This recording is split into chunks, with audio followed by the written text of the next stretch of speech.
de mi interior.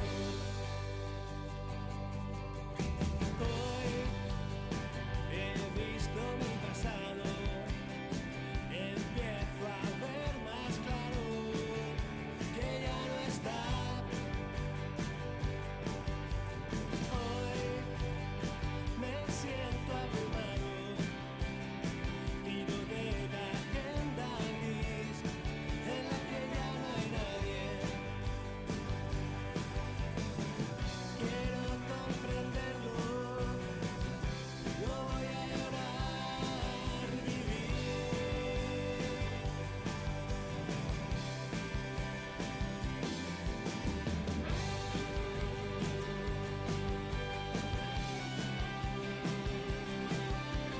Un par de meses antes de las elecciones de mayo y a pesar de lo apretado de la mayoría de las encuestas, el protagonista de esta mañana se veía a sí mismo revalidando el Pacto de las Flores y presidiendo otros 4 años la Comunidad Canaria.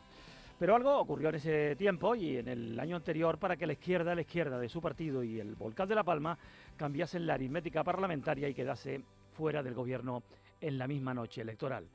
Ángel Víctor Torres, secretario general del Partido Socialista en Canarias, líder de la oposición en el Parlamento. Bienvenido. Hola, ¿qué tal? Buen día. Las elecciones le cogieron con el pie cambiado, como dice la canción. No, nosotros ganamos las elecciones, fuimos la primera fuerza en Canarias, incluso la lista regional aumenté en votos frente a lo que conseguí hace 4 años atrás, pero como bien dice, circunstancias diversas impidieron que se pudiera revalidar el Pacto de las Flores, que era la prioridad nuestra, como lo fue que hubiese un gobierno distinto por parte del Partido Popular y Coalición Canaria, ¿no? Al final sumaron junto a ACG y a HI, y ese es el gobierno. Nosotros, ganando las elecciones, pues estamos en el Parlamento liderando la oposición, y es lo que estamos haciendo y haremos en las próximas semanas. ¿Cuándo supo que se iba a quedar fuera del gobierno? ¿La misma noche de las elecciones o días antes, cuando a lo mejor manejó algunas encuestas, o la misma noche incluso que paradójicamente celebraba usted el ascenso de la Unión Deportiva Las Palmas, que era previa a esa jornada electoral? No, la noche de las elecciones. Nosotros no teníamos, había encuestas de todo tipo, que habían salido incluso una semana antes, las que salían las israelitas, las que salían al final, en esa semana previa a la cita electoral, pero fue una vez que ya se confirmaban los números cuando incluso me llamó por teléfono Fernando Clavijo para felicitarme por haber ganado las elecciones, y yo le dije que le agradecía la llamada, pero que sabía que el presidente iba a ser él porque tenía un pacto cerrado previo a las elecciones con el Partido Popular, ¿no? Y así fue. Nosotros lo intentamos en esos días. Dije que íbamos a intentar conformar gobierno, nos reunimos con todas las fuerzas políticas, con todas, y ahí se vio claramente que había una suma que se iba a dar, y por tanto no fui a la investidura porque era consciente de que iba a fracasar. Y le coge con el pie cambiado que hoy, ayer, se diga que han dejado ustedes el Pacto de las Flores un agujero de más de 550 millones de euros en sanidad y que eso va a impedir bajar el IGI, como había prometido Coalición Canaria y el Partido Popular en campaña electoral. Coalición Canaria y Partido Popular no tienen excusas para el engaño que han hecho los canarios. Ellos en campaña electoral dijeron que iban a bajar del 7 al 5, y lo que hicieron ayer fue aprobar un decreto ley que beneficia al 5% de los canarios, que son los que tienen las rentas más altas. Hablo del impuesto de sucesiones y donaciones. Si una persona recibe hasta 300.000 euros en cualquier herencia, con nosotros no pagaba absolutamente nada. Si eran 2 hijos, por ejemplo, hasta 600.000 euros. Un terreno, una propiedad, un piso, no pagaba absolutamente nada. Con Coalición Canaria y Partido Popular, quienes no van a pagar absolutamente nada son los que reciben herencias de esa cantidad, ¿no? Por tanto, beneficia a las rentas altas y no llevan a cabo su gran promesa electoral, que es bajar el IGI de 7 al 5. Buscan excusas. Y es una excusa pueril, porque, por ejemplo, nosotros llegamos en el año 2019 y el agujero que dejó el gobierno saliente de Fernando Clavijo era prácticamente de 500 millones de euros. Tuvimos que tomar decisiones, reajustar el presupuesto, llevarlo lógicamente a ese plan financiero al Parlamento, y sacamos el presupuesto del año 19 y del 20 y del 21 y del 22. Y en todos los años hay desajuste presupuestario, especialmente en sanidad. Por tanto, ellos lo saben perfectamente, esto no es nada nuevo, no se han encontrado nada. Se hace los ajustes a mitad de año porque se tiene más ingresos de los previstos, porque se hacen transferencias entre las partidas de las distintas consejerías, pero están buscando excusas para no cumplir con un compromiso electoral. Pero bueno, usted se habrá reunido o no sé si usted o con sus antiguos consejeros, con los nuevos consejeros del gobierno, eso que se llama el intercambio de carteras, de una manera, digamos, simbólica, y se habrán dicho, pues en fin, algunas cosas que pudieran no ser públicas, pero que hay que tener en cuenta a la hora de gestionar. Oiga, mira, falta resolver este tema, hay cuidado que hay un desajuste por aquí y un desajuste por allá, y esto hay que abordarlo, porque claro, al final ustedes están en el gobierno, pero pueden volver a estar, igual que le ha ocurrido a Coalición Canaria, que estuvo y ha vuelto a estar. ¿Esto ocurrió? ¿Era consciente el gobierno de que podía haber ese desajuste o no? Eso ocurrió porque yo me reuní personalmente con Fernando Clavijo y luego los consejeros se reunieron con sus homólogos para cualquier duda, incluso le entregamos una documentación, pero es que ellos saben perfectamente que esto ha ocurrido en Canarias todos los años, que en el ámbito sanitario fundamentalmente hay desajustes entre el presupuesto inicial y el ejecutado. Hay años, y lo saben ellos, donde el presupuesto se desequilibró en más cantidad que esos 550 millones. Y yo no vi ninguna situación de decir que había un agujero, que habíamos dejado una oquedad ahí, que era insalvable sacar adelante las cuentas, que si había problemas para las nóminas. Todos esos informes son los mismos de los años anteriores. Lo que se hace es que se reajusta y se termina o con superávit o con déficit el presupuesto y el ejercicio en curso, ¿no? Repito que es una excusa por él. Quien la dice sabe que es para intoxicar, porque hay gente que lo oye, no, hay un agujero, ¿qué es eso? Una deuda y tal. Pero lo que está detrás de todo ello es que no quieren tocar el IGIT del 7 al 5. Nosotros dijimos que eso era una situación compleja, difícil, que llevaría consigo tocar el estado del bienestar, y repito que están buscando excusas, ¿no? Y no están para buscar excusas los gobernantes. Los que están en el gobierno están para resolver los problemas, que hay muchos, ¿eh? Y por tanto, si no son capaces de resolver los problemas, otros los resolvíamos. Y a mí me entristece que están comenzando una legislatura y ante los problemas lo que hay que hacer no es culpar a otros, es buscar soluciones, ¿no? Como hicimos nosotros también cuando llegamos al gobierno.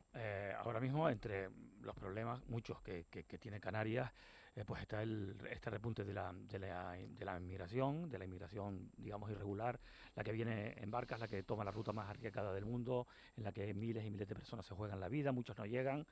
Está habiendo ese repunte, hemos tenido un incremento notorio, han sido solamente en apenas medio día 550 migrantes los que han llegado a las islas, ya llevamos un 8% más de llegadas con respecto a en lo que va de año. Hoy se reúne precisamente el presidente Clavijo con el ministro Escrivá. ¿Qué es lo que se le puede decir a Canarias para que se tenga la seguridad de que se puede abordar este problema de la mejor forma?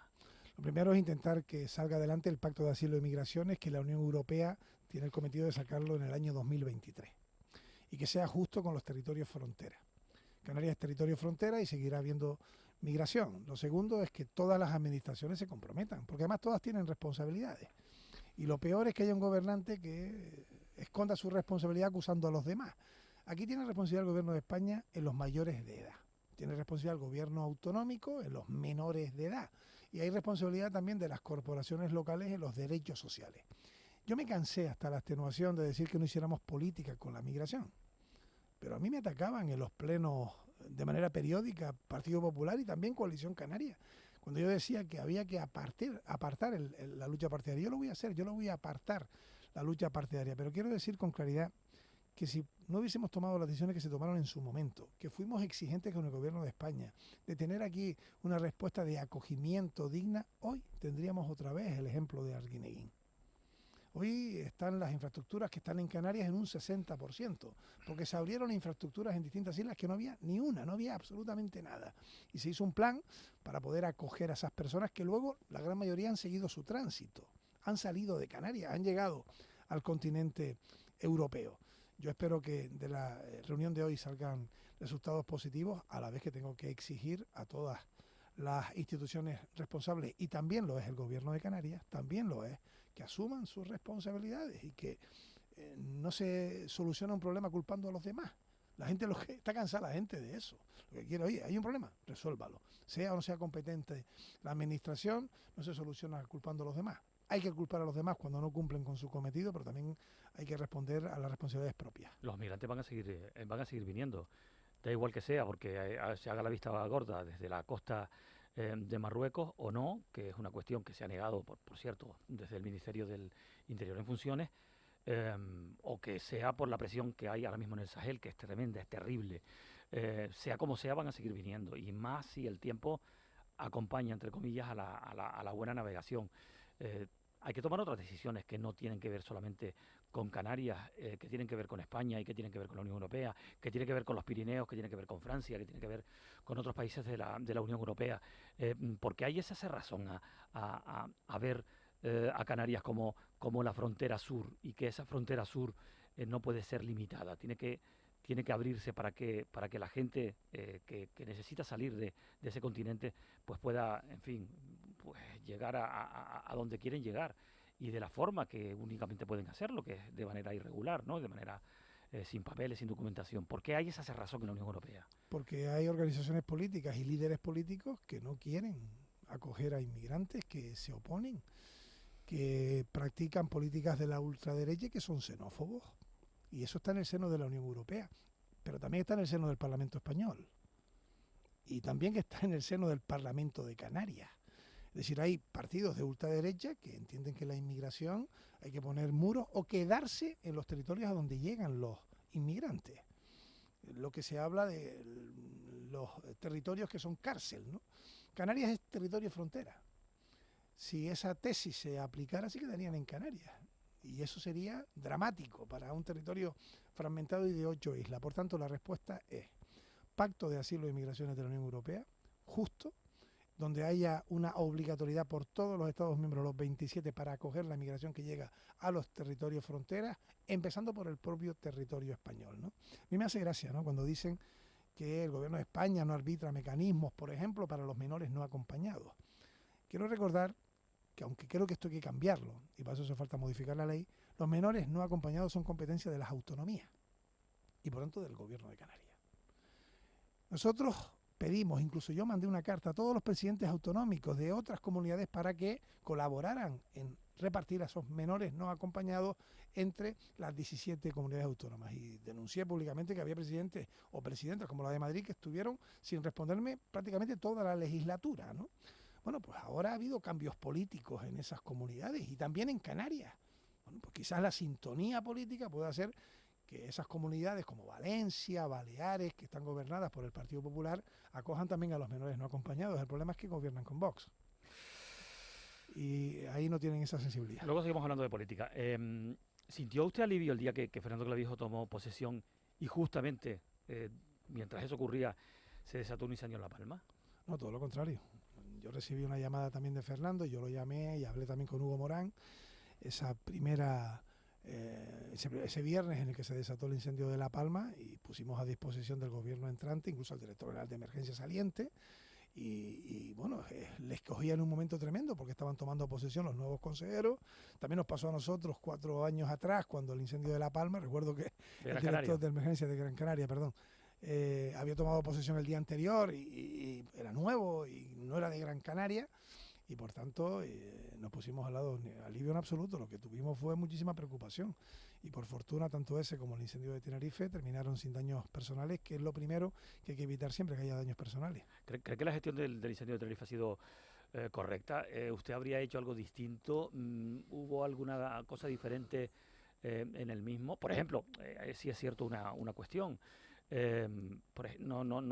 Afortunadamente no hubo, por supuesto, personas afectadas, que es lo más importante, pero tampoco hubo propiedades afectadas. Quizás se actuó de una manera en la que la colaboración ciudadana, saliendo de sus casas para refrescar todas esas zonas, pues fue quizá una decisión fantástica, que quizás podría haber sido también buena, no sé si era el caso, en el incendio de Gran Canaria de 2019, si se hubiese tomado. Bueno, se tomó, mucha gente salieron de sus casas, es decir que es verdad que según ha ido evolucionando el tiempo y también las experiencias, pues hemos ido mejorando, drones que salen por la noche, que antes no podían, saber dónde podemos atacar por la mañana, mecanismos telemáticos que ahora se están aplicando, como ha pasado con el DANA de Madrid, para que todo el mundo esté informado, antes no se utilizaban, o sea que por suerte y por fortuna vamos a mejor. Pero lo que está claro es que tenemos un cambio climático que algunos niegan. que está ahí y que afecta muchísimo a todos estos incendios. Ahora va a haber comparecencia en el Parlamento de Canarias, ahí haremos las preguntas pertinentes. Solo lo que hemos hecho es, mientras se estaba produciendo esos incendios, colaborar. Ha habido mensajes permanentes. Yo interlocuté tanto con Rosa Dávila como con Fernando Clavijo para mandar ánimo y todo lo que hiciera falta. Ha habido reuniones también con los portavoces y, por supuesto, hay cosas que seguro se pudieron hacer de una manera o de otra, pero eso ya pertenecerá al debate parlamentario. Lo importante es que no ha habido daños personales, físicos y sí medioambientales relevantes, y que arbitremos los mecanismos que podamos para que se simplifiquen en el futuro los daños que se pueden producir por un incendio, ¿no? Son 14 minutos los que restan para que sean las 10 de la mañana. Estamos con Ángel Víctor Torres, que es secretario general del Partido Socialista, fue presidente de Canarias hasta hace pues 4 meses, 3 meses, 2 meses, si vamos a la cuestión del tiempo que estuvo en funciones. Ahora va a liderar la oposición, está liderando ya la oposición en el Parlamento de Canarias. ¿Qué le parecen los primeros andares del pacto de gobierno entre Coalición Canaria y el Partido Popular? ¿Qué interpretación hace del engorde de consejerías y altos cargos? Es verdad que desde el gobierno se justifica en que, por ejemplo, hay que reforzar precisamente la lucha contra el cambio climático y también en la cuestión de separar educación de universidades para crear esas 2 consejerías más, pero claro, todo esto también repunta en nuevos cargos. Hay casos como el de el Departamento de Deportes, donde se triplica, digamos, la función. También se habla de la necesidad de apostar precisamente por el deporte, que ha sido una maría constantemente. En general, ¿usted cómo está viendo todo esto? Nosotros no lo compartimos. Nosotros llegamos al gobierno de Canarias en el año 2019 y pudimos, porque se había modificado el estatuto, aumentar el número de consejerías. Hasta entonces no se podía aumentar, pero no lo hicimos. Fuimos austeros, mantuvimos la estructura. Yo creo que si tú quieres apoyar el deporte, pon más fondos económicos para el deporte. No creo que se solucione poniendo más cargos políticos, y este es un gobierno que va a pasar a la historia por ser el gobierno más caro, el que más les cuesta a los canarios de toda la historia. Estamos hablando de cerca de 40 personas más.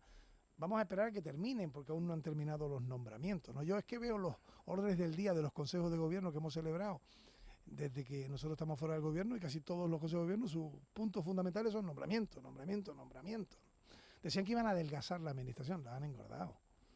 Han terminado teniendo una empresa de autocolocación que es la más cara que les cuesta a los canarios, ¿no? Por tanto, no lo compartimos, porque no tiene que ver porque haya más competencia. Ya las había estando el Pacto de las Flores, y tendrán que justificar ante los electores el por qué hacen lo contrario a lo que les prometían cuando estaban en campaña electoral.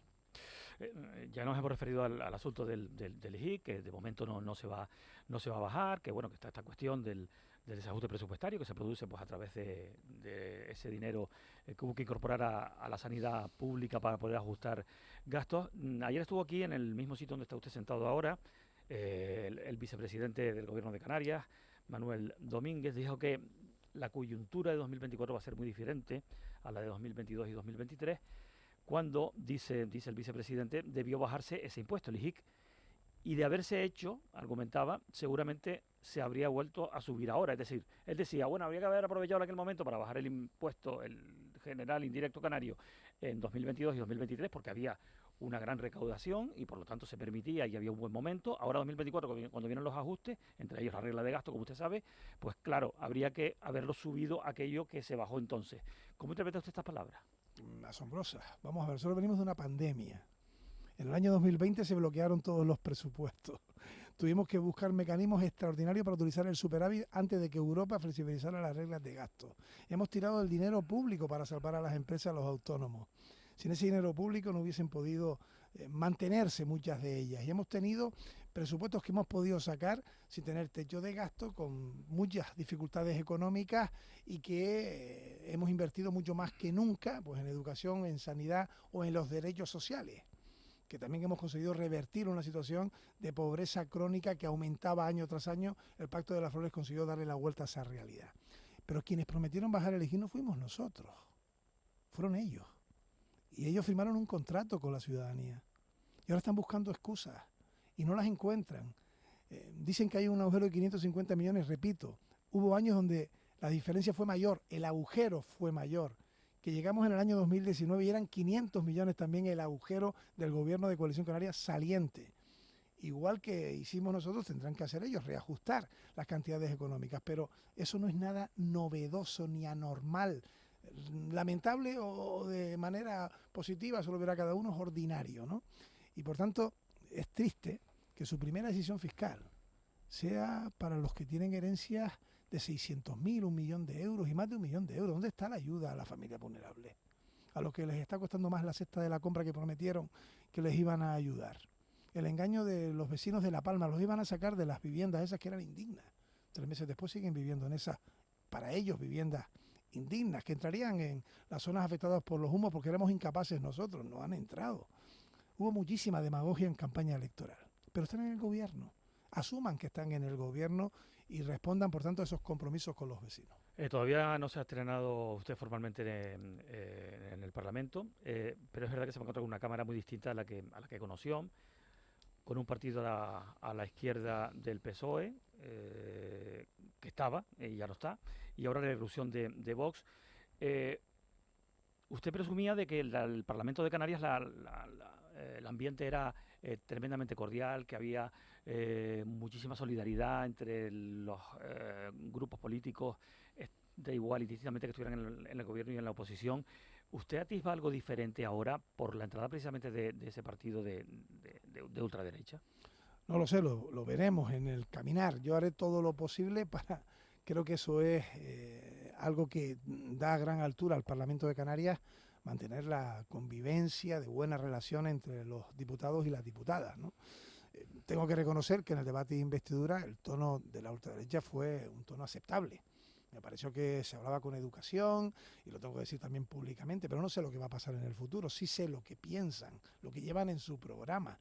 Y por tanto, lo que llevan en su programa nada tiene que ver con la realidad de Canarias. Hay preguntas parlamentarias que tienen que ver con la posibilidad o el número de delitos supuestamente que han podido cometer algunos de los centenares de inmigrantes que están llegando a las costas canarias. Ese tipo de preguntas están planteadas en el Parlamento. Supongo que tendrán su eco en el próximo pleno, que será el primero de apertura, Pues digamos. responderemos con los del datos periodo de la sesión. delegación del gobierno, que hemos bajado la siniestralidad y la situación de conflictividad social, y que en absoluto esto tenga que ver con que sea más violento porque se venga de fuera o se nazca aquí. O sea, me parece que eso es mensajes que lo que promueven es la xenofobia, pero se responderá con rigor, que es lo que hay que hacer cuando alguien utiliza el fanatismo para llevar a preguntas falsas y a escandalizar a la gente, ¿no? Usted ha acusado a Fernando Clavijo de sobrepasar una línea roja porque Vox ha entrado a gobernar con una concejalía en el ayuntamiento de Teguise, cuya alcaldía pues ostenta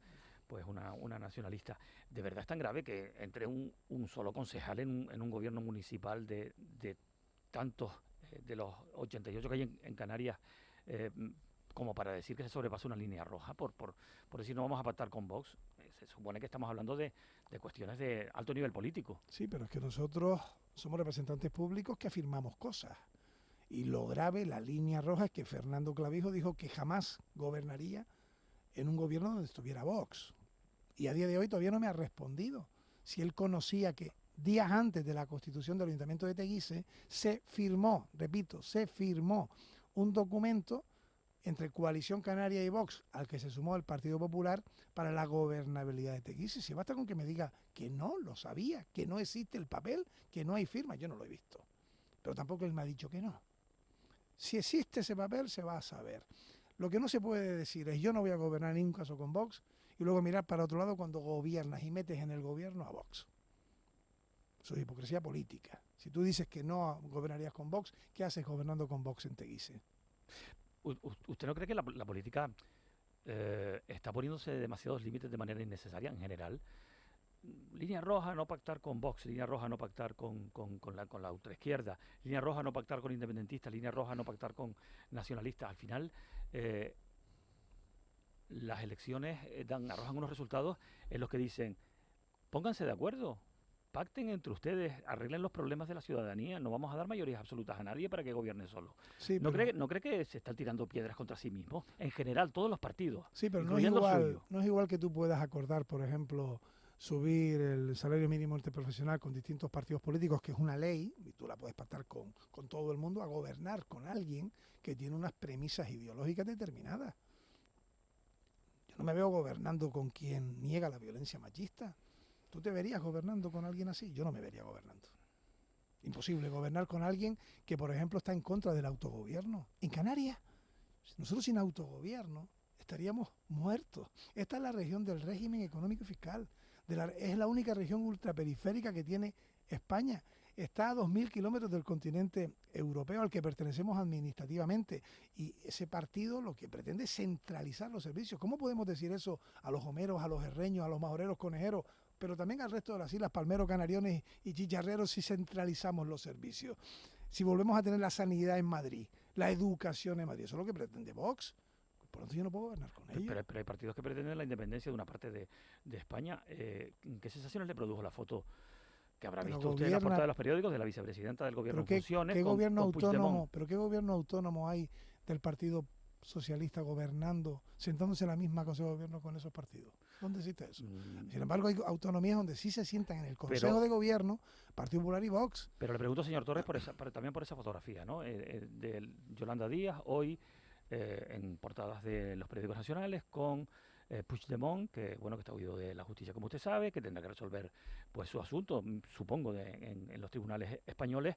¿Qué sensación le produce? Bueno, lo primero es que tendrá que ser, lógicamente, Sumar y su líder quien dé las explicaciones lógicas, y no el Partido Socialista ni Ángel Víctor Torres. En segundo lugar, ya veremos cómo acaban todas las conversaciones que se están produciendo en estos momentos. Hay una investidura para el 26 y el 27, promovido por quien dice que tiene una mayoría, 172 escaños, no es suficiente, hace faltan 176, en los que es fundamental Vox. Sin Vox, Feijóo no podría decir que tiene más apoyo que ninguna otra propuesta de candidatura. Y a partir de ahí ya veremos si sale adelante o no esa investidura y si hay otra, en qué condiciones. Lo que sí te digo es que será dentro de la Constitución, sin ninguna duda, que no va a haber autodeterminación y que este país, ahí vemos como el Partido Socialista de Cataluña es primera fuerza en Cataluña, ha caminado, por ejemplo, en Cataluña, que es el ejemplo que me pone, a que el independentismo hoy es menos pujante que cuando gobernaba el Partido Popular. La última que nos vamos, ha hablado usted de Feijóo. Feijóo viene esta tarde, va a estar en Tenerife viendo el tema del incendio, las repercusiones que ha tenido. Se reúne también con Fernando Clavijo, lo hará mañana. Hoy también, esta mañana, Feijóo se reúne con Abascal. Estamos hablando de una investidura que en principio no saldría por los números, por lo que han dicho los partidos políticos, pero está la posibilidad de que se produzca, pues en fin, alguna fuga de voto o algo por el estilo. ¿Usted cómo ve esto? Lo último me parece gravísimo. Gravísimo. O sea, que hay un partido político que lo ha hecho, que lo ha dicho, que va a intentar conseguir votos de otra formación política, es practicar el transfugismo. Me parece gravísimo. O sea, las formaciones políticas tienen a sus representantes y nadie podemos utilizar la bandera del transfugismo para intentar conseguir una investidura. Feijóo ha dicho que tiene más votos que ningún otro. El rey le ha dicho, de acuerdo a lo que tú me has trasladado, vete a la investidura. Si fracasas será su responsabilidad. Yo podía haber hecho lo mismo. No hubiese conseguido los votos para ser presidente, hubiese sido mi fracaso, ¿no?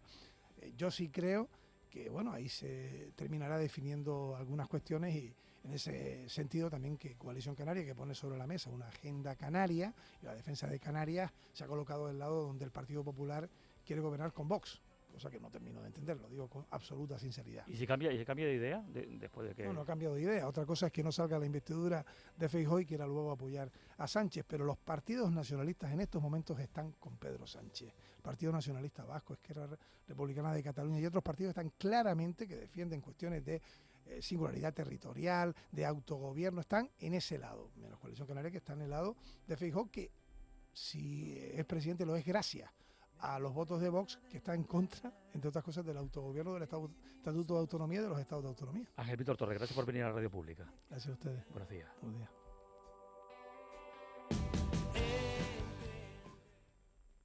10 de la mañana en Canarias. Servicios informativos de Canarias.